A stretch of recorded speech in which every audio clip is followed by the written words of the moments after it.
والسلام على أشرف الأنبياء والمرسلين محمد وآله الطيبين الطاهرين المعصومين واللعنة الدائمة على أعدائهم أجمعين من الآن إلى قيام يوم الدين بعد يوم الدين. أما بعد فقد قال الله تعالى في كتابه المجيد وقرآنه الحميد وهو أصدق القائلين وقوله الحق. أعوذ بالله من الشيطان الرجيم. بسم الله الرحمن الرحيم. الله نور السماوات والأرض. صلوات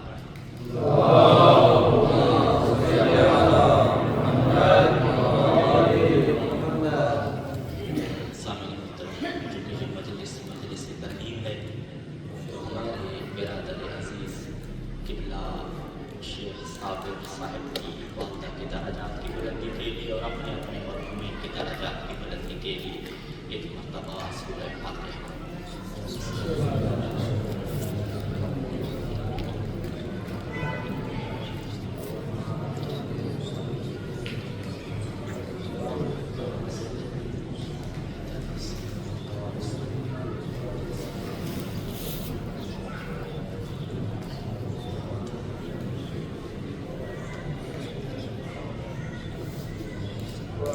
خدا متعال شیخ صاحب کی والدہ کے درجات بلند فرمائے، انہیں کروٹ کروٹ جنت نصیب فرمائے، اور جناب زہرا سلام اللہ علیہا کی خصوصی شفاعت سے منور فرمائے، اور بیوی کا قرب و جوار نصیب فرمائے. ایک مرتبہ صلوات پڑھ دیجیے.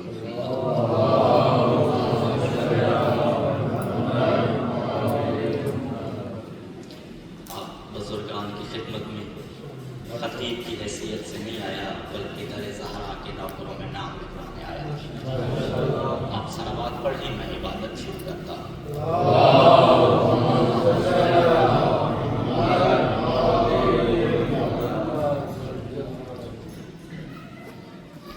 سامعین محترم، ماں کیا ہے اور ماں کے احسانات کیا ہے؟ جب میں نے اس موضوع کے متعلق روایات اہل بیت کو دیکھنا شروع کیا تو جو ماں کی عظمت کا تصور رسالہ حقوق میں امام زین العابدین سید الساجدین نے پیش کیا ہے، وہ ہمیں کہیں اور نہیں ملتا.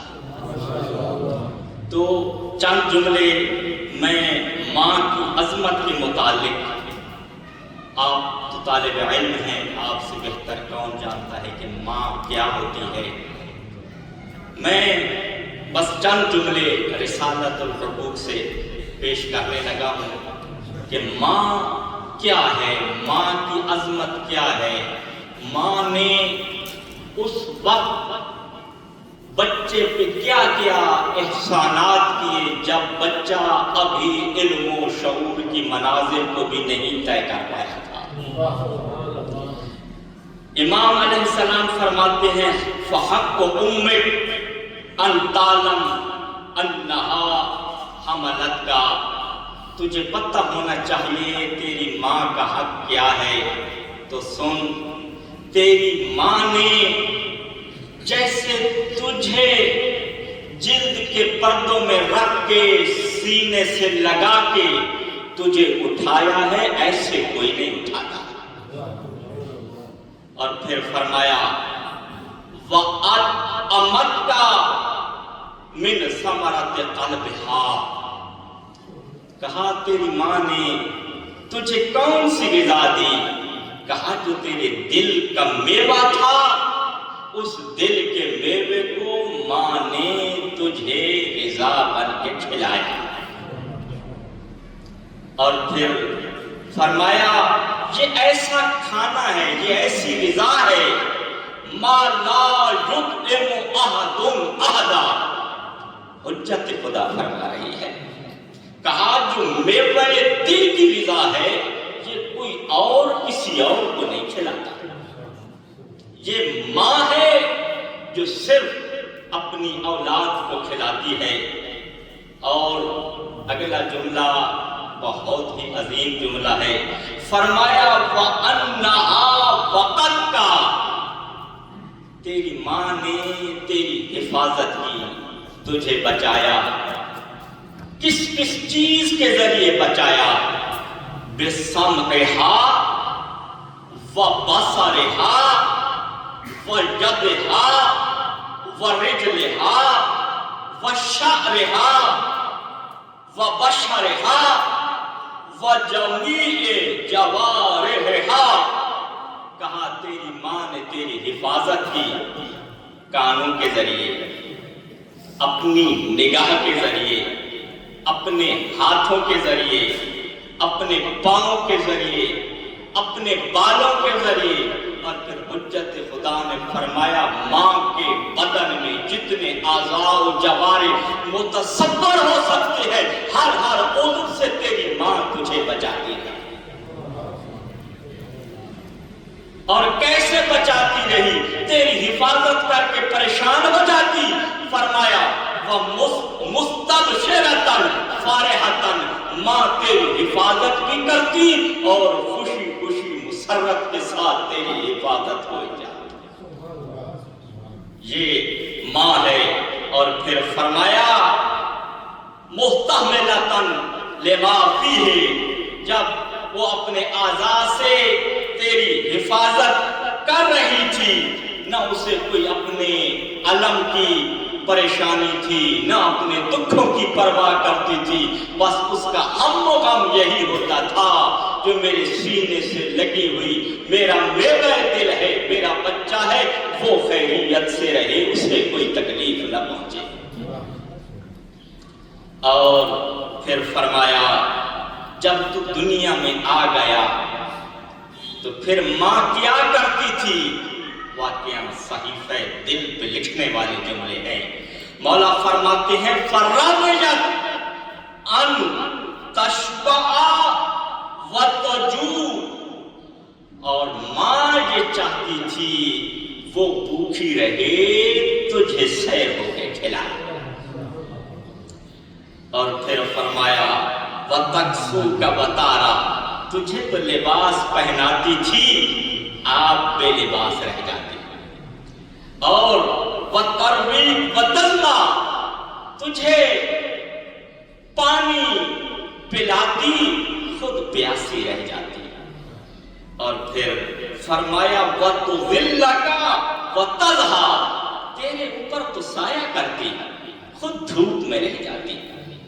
یہ تو ہم اس منظر کو ادھر بھی آنکھوں سے دیکھتے ہیں کہ ماں خود دھوپ برداشت کرتی ہے، اور کبھی محسوس ہو بچے پہ دھوپ آ رہی ہے، کبھی اپنی چادر کا سایہ کرے گی، کبھی اپنے بازو کا سایہ کرے گی، اس لیے کہ میرے بچے کو دھوپ نہ لگے۔ اور پھر فرمایا کہ ماں جو اتنا خیال کرتی رہی بچے کا، تو اب بچے کے کیا فرائض ہیں، اولاد کے کیا فرائض ہیں کہ وہ ماں سے کیسے پیش آئے۔ یقین جانیے روایات نے اتنی رغبت دلائی ہے ثواب اور اجر بیان کر کے کہ بیٹا ماں کی خدمت کرتا رہے تو وہ ماں کی خدمت کا حق ادا نہیں کر سکتا۔ یہ روایت ابو القاسم بائندہ نے نہج الفصاحہ میں تحریر فرمائی ہے، اور میں اس روایت کو دیکھ کے سوچتا رہا کہ ماں کیا ہے۔ فرمایا، فرمان نقل کیا، فرمایا من قبلا بین عین امہ، جو ماں کی پیشانی کا بوسہ لے، بوسہ لینے میں کتنا وقت لگے گا؟ شاید 2 سیکنڈ بھی نہ لگے۔ فرمایا من قبلا بین عین امہ کان لہ سترا من النار، یہ بوسہ نہیں ہے، یہ آپ کے لیے جہنم کی آگ سے نجات کا پروانہ بن جائے گا۔ لیکن جہاں پر آگ سے بچانے کے لیے شفاعت آل محمد ہے، وہیں پر ماں کی پیشانی کا بوسہ اس منزلت پہ فائل ہو گیا کہ اگر قیامت کے دن جہنم کی آگ میں بھی ہوگا تو یہ بوسہ اس آگ سے آپ کے لیے حجاب بن جائے گا۔ من کا من، ایک بوسے کی بات ہو رہی ہے، جو ماں کی پیشانی کا بوسہ لے، یہ بوسہ اس کے لیے آگ سے حجاب بن جائے گا۔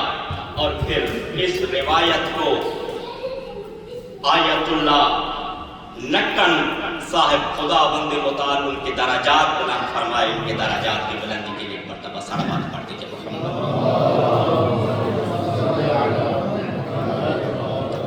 اس کتاب کا خطی نسخہ اتباع عباسیہ کی لائبریری میں ہے۔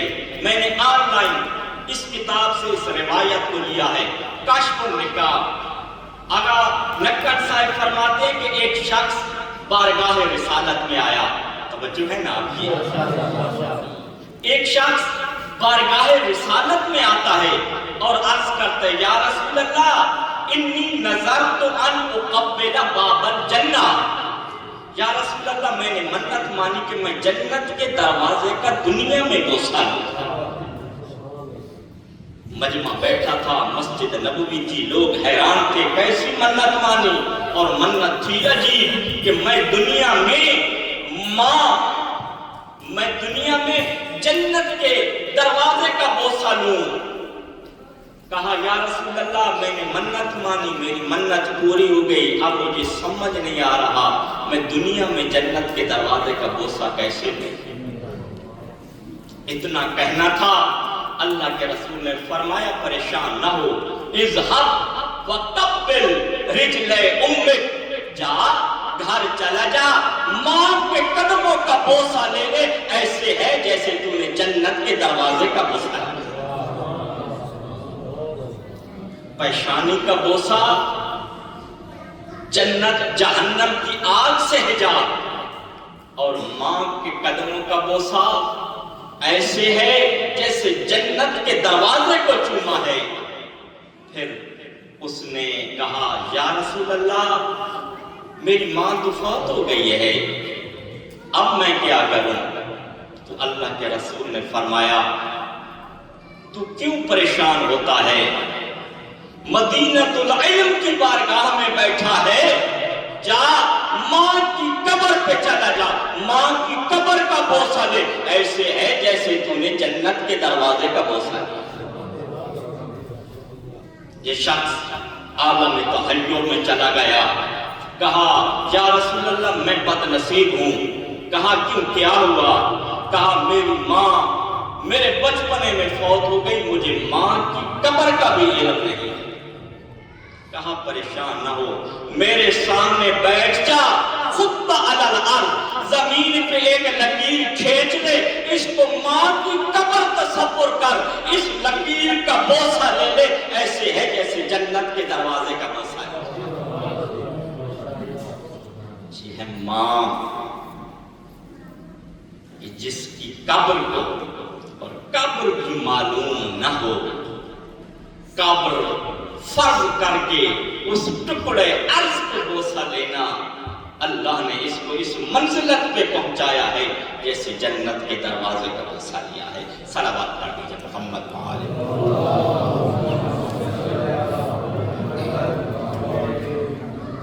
اور پھر اس روایت کو تو میں اکثر بیان کرتا رہتا ہوں کہ باپ کی دعا کے متعلق جو سب سے عظیم روایت ہے، میری نگاہوں سے یہ گزری ہے، اللہ کے رسول نے فرمایا تھا دعاء الوالد للولد کا دعاء النبی لامت، کہ باپ کی دعا بیٹے کے لیے ایسے ہے جیسے ایک نبی کی دعا اپنی امت کے لیے ہوتی ہے۔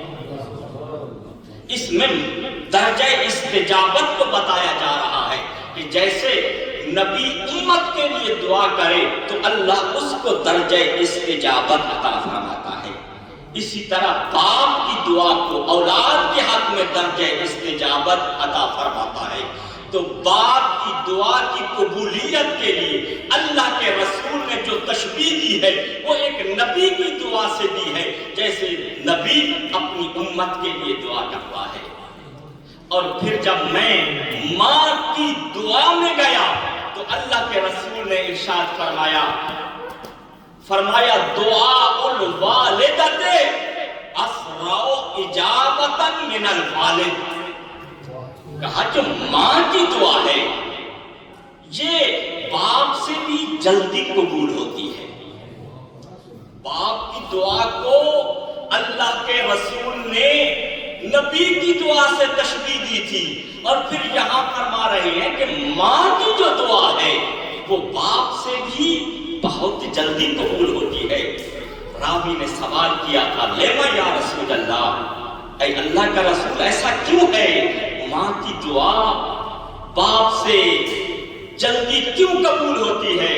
فرمایا لِأَنَّهَا أَرْحَمُ مِنَ الْأَبِ، اس لیے کہ ماں باپ سے زیادہ رحم دل ہوتی ہے، اور اللہ رحم دل کی دعا کو سب سے زیادہ قبول فرماتا ہے۔ تو یہاں پر ہمیں ایک میزان بھی بتایا جا رہا ہے کہ دعا قبول کروانی ہو اور انسان یہ چاہتا ہو کہ اس کی دعا جلدی قبول ہو تو وہ اپنے اندر اس صفت کو پیدا کرے کہ اس کا دل رحم دلی سے مزین ہو جائے۔ صلوات پڑھ دیجئے محمد و آلہ۔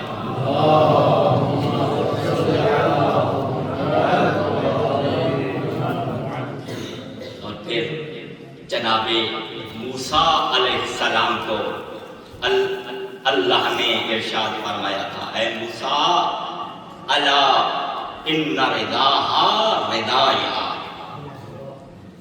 موسیٰ نبی یاد رکھنا ماں کی رضا میری رضا ہے، وسخطها سخطی، ماں کی ناراضگی میری ناراضگی ہے۔ گویا اللہ اپنی رضایت اور عدم رضایت کا ملاپ ماں کی رضا اور عدم رضا کو قرار دے رہا ہے۔ انسان نے یہ دیکھنا ہو کہ اللہ مجھ پہ راضی ہے یا نہیں، اور دل میں ولایت آل محمد ہو تو دیکھے میری ماں مجھ پہ راضی ہے یا نہیں۔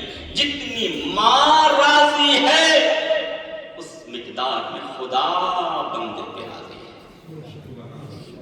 اور پھر ایک شخص بارگاہ رسالت میں آیا، وہ زمانہ تھا جب لوگ جہاد کے لیے جا رہے تھے، کچھ جہاد کے لیے تیاری کر رہے تھے، مگر ایک صحابی ایسا تھا جس کی ماں ضعیف تھی اور ماں اسے روک رہی تھی، وہ پریشان تھا چونکہ اس نے جہاد کا ثواب سنا ہوا تھا کہ جو ہی مجاہد کا ایک قطرہ خون کا زمین پہ گرتا ہے اللہ اس کے گناہوں کو معاف کر دیتا ہے۔ اس کے دل میں جہاد کی یہ عظمت تھی، پریشان تھا ماں کے ساتھ رہوں یا جہاد پہ جاؤں، انہی سوچوں کی کشمکش میں تھا۔ اچانک خیال آیا رسالت موجود ہے، در رسالت پہ جاتا ہوں، رسول اللہ کیا فرماتے ہیں؟ تو آیا، کہا یا رسول اللہ میں جہاد پہ جانا چاہتا ہوں، میری ماں مجھے روک رہی ہے۔ اور وہ زمانہ ہے جہاں مجاہدین کی ضرورت تھی، مدینہ کا زمانہ ہے، جہاد کرنے کے لیے اصحاب کی ضرورت ہوتی تھی۔ تو کہا یا رسول اللہ میں جہاد پہ جانا چاہتا ہوں، میری ماں مجھے روکتی ہے۔ فقال النبی عند ام کرب، اپنی ماں کے پاس ٹھہرو، تم جہاد پہ نہ جاؤ، ماں کے پاس ٹھہرو۔ اب یہ ذہن میں سوچنے لگا اگر ماں کے پاس ٹھہروں تو جہاد کا ثواب کیسے حاصل کروں؟ انہی تصورات میں تھا، بارگاہ رسالت میں اس کے تصورات کو دیکھا اور فرمایا پریشان نہ ہو، جتنا میدان میں جہاد میں مجاہد ثواب کو حاصل کرے گا تو اتنا ثواب ماں کے پاس گزار کے پائے گا۔ یہ عظمت ہے ماں کی کہ جس کی خدمت کو اللہ نے جہاد کا درجہ دے دیا ہے۔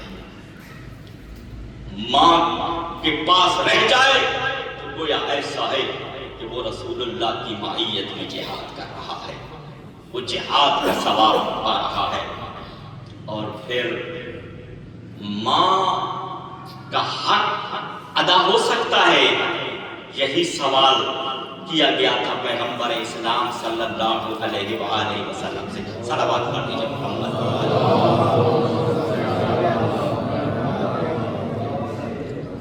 تو اللہ کے رسول نے فرمایا اما حق الوالدۃ فہیہات ہیہات، کہ جو ماں کا حق ہے، یہ ہیہات کا معنی لغت میں دیکھ لینا، جب عدم امکان کو ظاہر کرنا ہو تو عربی میں ہیہات کا استعمال کیا جاتا ہے۔ ماں کا حق کون ادا کر سکتا ہے؟ فرمایا لو انہو عدد رمل آلد، جمی ہوئی ریت ہو، جمی ہوئی ریت کا ڈھیر ہو، وقدر المطر اجام الدنیا، اور جتنا دنیا کا زمانہ ہے اتنی مدت تک کاما بین یدیہا، تم ماں کے سامنے کھڑا رہے۔ اللہ کسی کو اتنی زندگی عطا کر دے، جتنی مدت اس کائنات کی ہے اتنی مدت وہ ماں کے سامنے کھڑا رہے، اور ریت کا جو ڈھیر ہے اتنی مدت تک اگر اس کو دنوں میں تقسیم کیا جائے اتنا عرصہ ماں کے سامنے کھڑا رہے۔ اب بھائی اللہ کے رسول نے یہ ارشاد فرمایا اتنی مدت کھڑا رہے ماں کے سامنے، بیٹھے نہیں، کام کھڑا رہے۔ فرمایا ما عدل ذالک یوم حملہ فی بطنہا، یہ تو اس ایک دن کے برابر بھی نہیں ہے جس ایک دن تیری ماں نے تجھے جلد کے پردوں میں اپنے سینے کے ساتھ لگا کے رکھا، ایک دن کے برابر بھی نہیں بنتی۔ اور وہ شخصیت جس کی کتب پڑھ کے مجتہد نہیں بنتا، جناب جابر بن عبداللہ انصاری کی نسل سے شیخ اعظم انصاری قدس سرہ، ان کے متعلق ملتا ہے مرجعیت پر فائز ہونے کے بعد، اور پھر آپ نے مرجعیت کی عظمت کو تو نجف میں قریب سے دیکھا ہے کہ مرجع ہوتا کیا ہے۔ جب شیخ انصاری علیہ رحمہ مرجعیت پہ فائز تھے تو کیا کرتے تھے؟ جب ان کی والدہ کا دل چاہتا تھا کہ میں امیر المؤمنین کی زیارت پہ جاؤں، وہ ضعیفہ ہو چکی تھی، شیخ اعظم اپنی ماں کو کندھے پہ اٹھاتے اور امیر المؤمنین کی بارگاہ میں زیارت کے لیے جایا۔ اور جب شیخ اعظم کی اس والدہ کا انتقال ہوا تو بہت زیادہ گریہ فرما رہے تھے۔ کسی نے ملامت کی شیخ اعظم مرجعیت پہ فائز ہو، ماں چلی گئی ہے کیونکہ صبری کا مظاہرہ کر رہے ہیں۔ شیخ اعظم نے جملہ ارشاد فرمایا ان بکائی واسفی لیس لانی فقط امی، میرا افسوس، میرا حزن، میرا گریہ اس لیے نہیں ہے کہ میں نے ماں کو کھو دیا ہے۔ شیخ اعظم پھر گریہ کیوں فرما رہے ہیں؟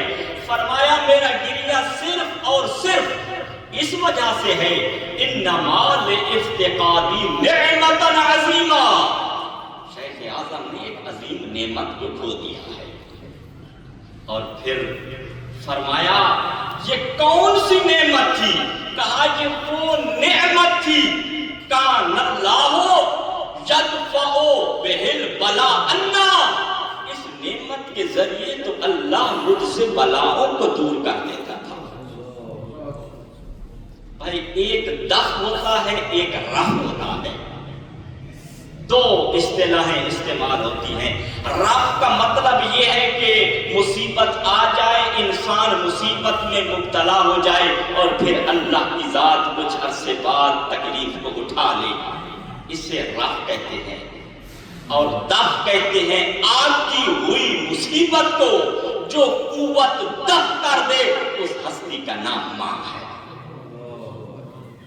اور یہ تعبیر ایک فقیہ نے استعمال کی ہے، یدفع، کہ ماں، یہ وہ ماں تھی، یہ وہ عظیم نعمت تھی جو آتی ہوئی مصیبت کو دور کر دیتی تھی۔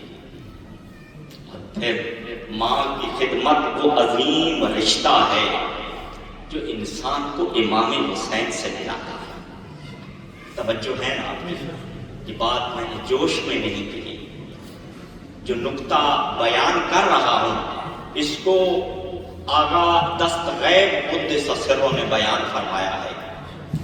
کہا ایک شخص تھا، جوان تھا، کربلا سے اس کا گھر کئی فرسخ کے فاصلے پہ تھا، اور وہ ایک خصوصیت کا حامل تھا، ہر شب جمعہ امام حسین علیہ السلام کی زیارت کو ضرور آیا کرتا تھا، مگر اس کا ایک بوڑھا باپ اور بوڑھی ماں تھی۔ اس نے اپنی زندگی کا دستور یہ بنایا ہوا تھا، ایک خچر تھا اس کے پاس، ایک شب جمعہ اس پر باپ کو بٹھاتا اور احتیاط کے ساتھ کربلا لے کے آتا، باپ کو زیارت کراتا، خود زیارت کرتا، واپس چلا جاتا، اور جب اگلی شب جمعہ آتی تو پھر ماں کو بٹھاتا، آرام سے لے آتا، زیارت کراتا، پھر واپس لے جاتا۔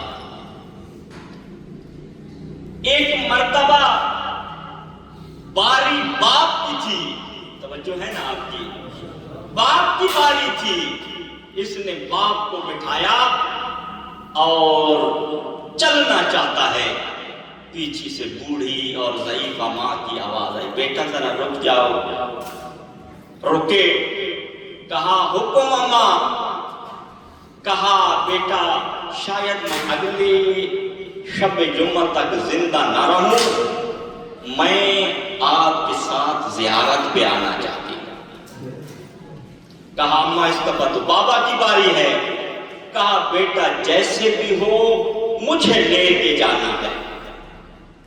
اور آغا دستغیب لکھتے ہیں کہ اس رات تو نہیں ہوئی تھی چونکہ کئی فرسخ کے فاصلے پہ تھا، دن کی کیفیت یہ تھی، بارش بھی ہو رہی تھی، سردی بھی تھی، اور پھر اس طرح کی پکی سڑکیں اور روڈ تو تھے نہیں، تو یہ پریشان ہو گیا کہ باپ ضعیف ہے، اس کو سواری پر بٹھانے کے باوجود سنبھالنا پڑتا ہے، تو میں ایک بندے کو سنبھال سکتا ہوں، کیسے ماں کو لے جاؤں؟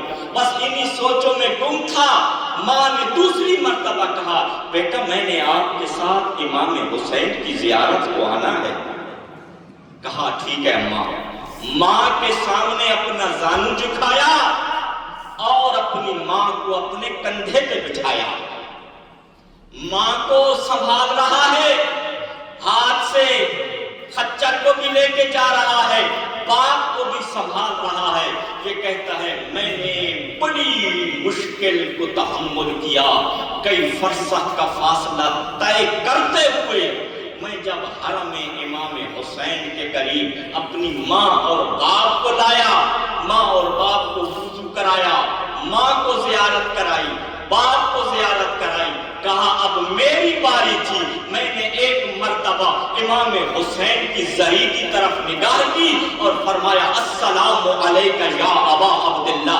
کہا میرا اتنا کہنا تھا، میری آنکھوں سے حجاب ہٹ گیا، میں نے دیکھا ذریع مبارک سے امام حسین باہر آئے، میرے سامنے مسکرائے اور فرمایا علیکہ السلام یا زائری، اے میرے زائر تجھ پر بھی حسین کا سلام۔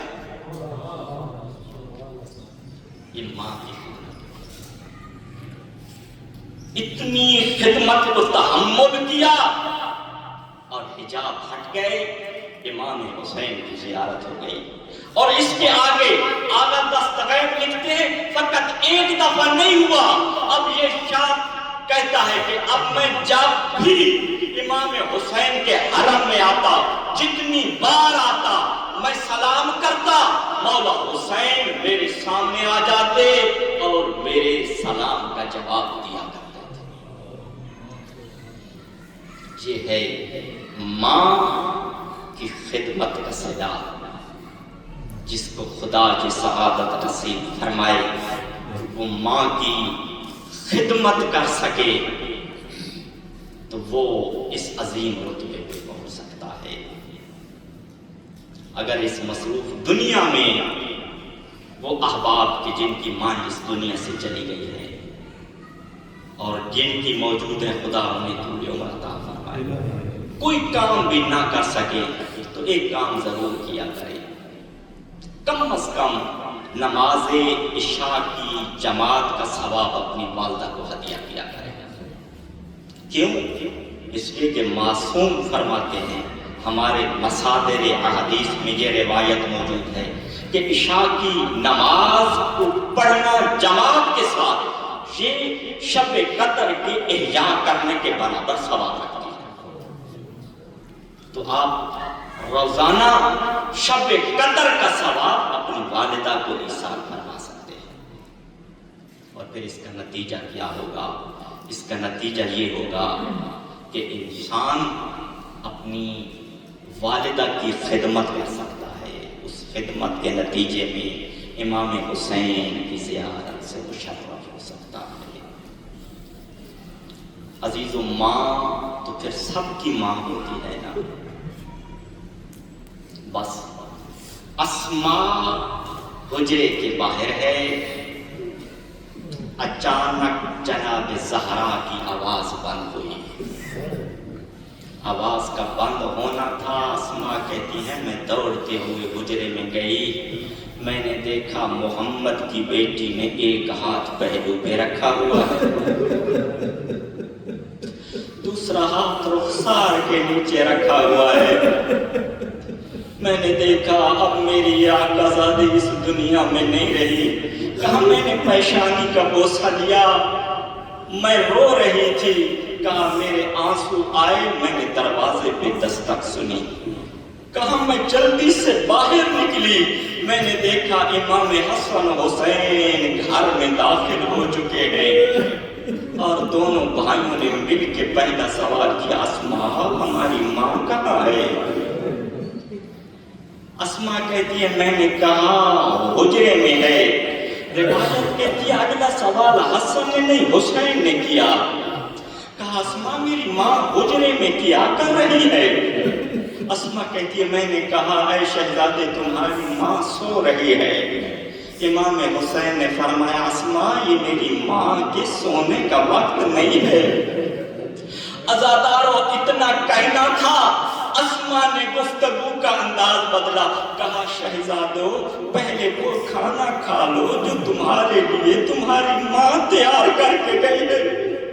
عزادارو اب کھانے کا نام آنا تھا، امام حسین زمین پہ بیٹھے، گھر کی خاک اٹھائی، سر میں ڈالی، بیٹھے بیٹھے ایک بات کی، اسماء بتا میں کون ہوں؟ کہا تو زہرا کا بیٹا ہے۔ کہا اسماء پھر حجرے کا دروازہ کھول، میری ماں اس دنیا سے چلی گئی ہے۔ عزادارو اب جناب اسماء نے پوچھا حسین تمہیں کیسے پتا چلا؟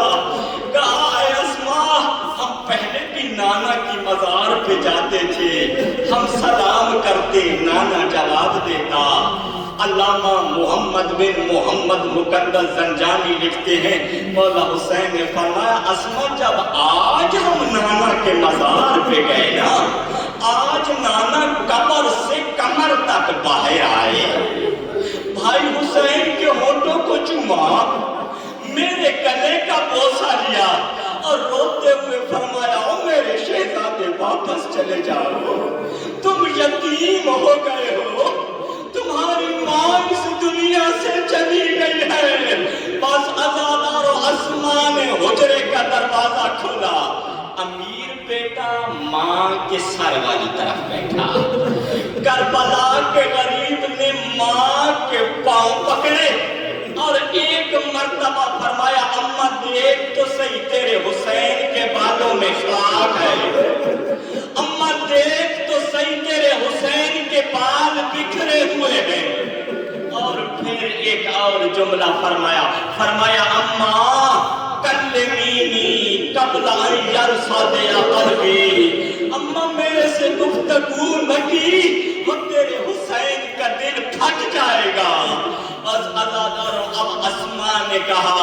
اے میرے شہزادے بابا کو اطلاع دے کے آؤ۔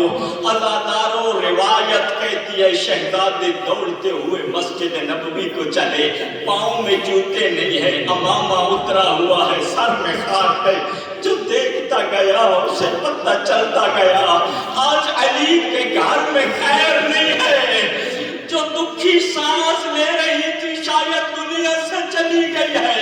عزاداروں جب امیر المومنین نے دیکھا نا، دونوں شہزادوں نے فرمایا اے بابا لقد ماتت امنا، بابا اماں زہرا اس دنیا سے چلی گئی ہے۔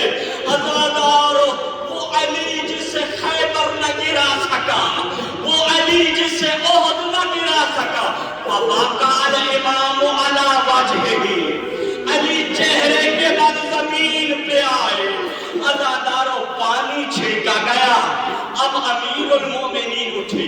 جو روایت میں نے دیکھی ہے وہ کہتی ہے فَوَقَعَ الْإِمَامُ عَلَى وَجْهِهِ ثَلَاثَ مرات، عزاداروں 3 مرتبہ علی چہرے کے بعد زمین پہ آیا۔ اب اگلا فاصلہ ایسے طے کیا جیسے حسین نے جناب علی اکبر کے لاشے پہ جاتے ہوئے کیا، بس بار بار زمین پہ بیٹھ جاتے، کہتے زہرا میری قوت ختم ہو گئی ہے، زہرا الآن کا سارا ظاہری، زہرا میری کمر ٹوٹ گئی ہے۔ بس عزاداروں امیر المومنین جناب زہرا کے پاس آئے، بس عزاداروں وصیت کو دیکھا۔ اب روایت کہتی ہے امیر المومنین نے 2 راتوں کا انتظار بڑی بے چینی سے کیا ہے، ایک 19 کی رات کا اور دوسری یہی شہادت والی رات کا۔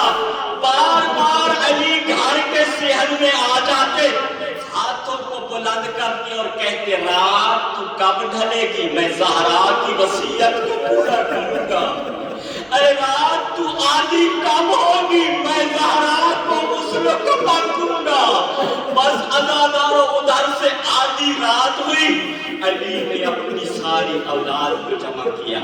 میرے سامنے اولاد والے بیٹھے ہو نا، تمہاری اولاد تمہارے سامنے بیٹھی ہے، میں ایک سوال کرتا ہوں، اگر بچوں کی ماں مر جائے کوئی بچوں کو رونے سے منع کرتا ہے؟ علی نے غسل کا ارادہ کیا، فرمایا حسن اونچا نہ رونا، حسین اونچا نہ رونا، زینب بیٹا اونچا نہ رونا، مدینے والوں کو پتہ چل جائے گا۔ عزاداروں بچوں نے کیا کیا؟ روایت کہتی ہے بچوں نے اپنی آستینوں کو منہ میں ڈالا۔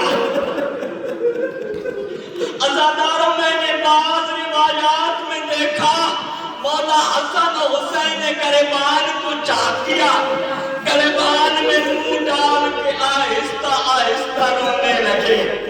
اب امیر المومنین اسماء کی طرف متوجہ ہوئے، اسماء اونچا نہ رونا، فضا اونچا نہ رونا۔ عزاداروں اب غسل شروع ہوا۔ امیر المومنین نے غسل دیتے دیتے اچانک فرمایا اسماء ذرا چراغ تو لے آؤ۔ عزاداروں اسماء کا چراغ لے کے آنا تھا، چراغ علی کے ہاتھوں سے گرا، فرمایا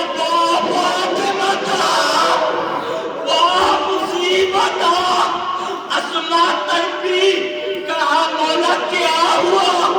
ابھی تو بچوں کو تسلی دے رہے تھے، ہمیں تسلی دے رہے تھے، کہا کیا کرو اسماء قریب آ۔ اسماء کہتی ہے میں قریب گئی، میں نے زہرا کے سینے کا زخم دیکھا، علی کا ہاتھ زخم۔ اللہ اکبر۔ بس عزاداروں یہ غسل تمام ہوا۔ ایک مرتبہ امیر المومنین نے جناب سلمان کو فرمایا سلمان سیدہ کی میت کے پاس بیٹھو، اجلس فتل القرآن، قرآن کی تلاوت کرو۔ سلمان کہتا ہے میں تلاوت کرنے لگا۔ سلمان کہتا ہے تھوڑی سی دیر گزری میں نے عجیب منظر دیکھا، علی کا امامہ اترا ہوا ہے، پاؤں میں جوتے نہیں ہیں، دوڑتے ہوئے آ رہے ہیں۔ کہا سلمان قم واخرج، سلمان کھڑے ہو جاؤ، باہر چلے جاؤ۔ سلمان کہتے ہیں میں نے عرض کیا مولا مدینے والوں کو پتہ چل گیا ہے؟ کہا نہیں سلمان، بنی زینب ترید ان تتودع، وہ میری بیٹی زینب ماں سے الوداع کرنا چاہتی ہے۔ سلمان اخاف ان تری زینب، سلمان مجھے خوف ہے کہیں تیری نگاہ میری بیٹی کے کان پہ نہ پڑ جائے۔ عزادارو اب ایک مرتبہ علی کی زری کی طرف منہ کر کے دیکھ کے کہہ دو مولا وہ کیسا منظر ہوگا، شمرنا یمینہا، کمینہ دائیں طرف تھا، ایک ملعون بائیں طرف تھا، کبھی یہ تازیاں نہ مارتا، کبھی وہ تازیاں نہ مارتا۔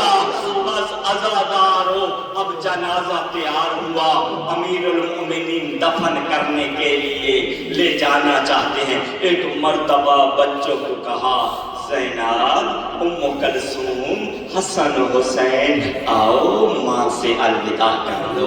یہ بڑا مشکل مرحلہ ہوتا ہے نا، جب آخری دفعہ بچے ماں کو الوداع کر رہے ہوتے ہیں۔ عزادارو جب سب بچوں کو بلایا نا، امام حسن مجتبیٰ بھی آ گئے، جناب زینب بھی آ گئی، جناب ام کلثوم بھی آ گئی۔ عزادارو امام حسین دور کھڑے رہے۔ ایک مرتبہ مولا حسین کو دیکھا، آیت اللہ سید ریاض حسین نجفی حافظہ اللہ ان جملوں کو پڑھا کرتے ہیں، کہتے ہیں جب حسین دور کھڑے تھے نا، ایک مرتبہ علی نے روتی آنکھوں سے کہا حسین تو کیوں ماں کو الوداع کرنے نہیں آ رہا؟ کہا بابا مجھے ایک سوال کا جواب دے، میری ماں افضل ہے یا عیسیٰ کی ماں؟ کہا حسین تیری ماں تو فخر مریم ہے۔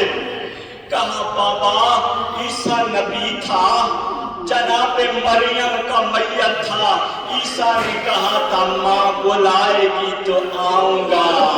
بابا مجھے بھی ماں بلائے گی میں آؤں گا۔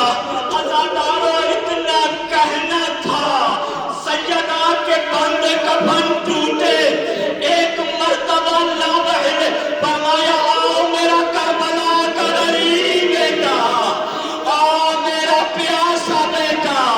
ادھر سے حسین نے بڑھنا شروع کیا، ادھر سے زہرا کے ہاتھوں نے بڑھنا شروع کیا۔ عزادارو روایت کہتی ہے ایک وقت ایسا آیا حسین ماں کے گلے لگا، عزادارو حق تو یہ تھا ماں حسین کے رخسار چومتی، روایت کہتی ہے ماں حسین کے گلے کا بوسہ لے رہی تھی، شاید کہہ رہی ہو حسین خنجر کون ہوگا تو پیاسا ہوگا، وہ ماں بھی انا للہ و انا الیہ راجعون، انا للہ و انا الیہ راجعون، انا للہ و انا الیہ راجعون۔ کریم اللہ کریم اللہ کریم اللہ، تجھے واسطہ جناب زہرا سلام اللہ علیہا کے مصائب کا امام زمان علیہ السلام کا جل ظہور فرما۔ کریم اللہ امام زمان علیہ السلام کا جل ظہور فرما۔ کریم اللہ امام زمان علیہ السلام کا جل ظہور فرما۔ امام زمان علیہ السلام کے دشمنان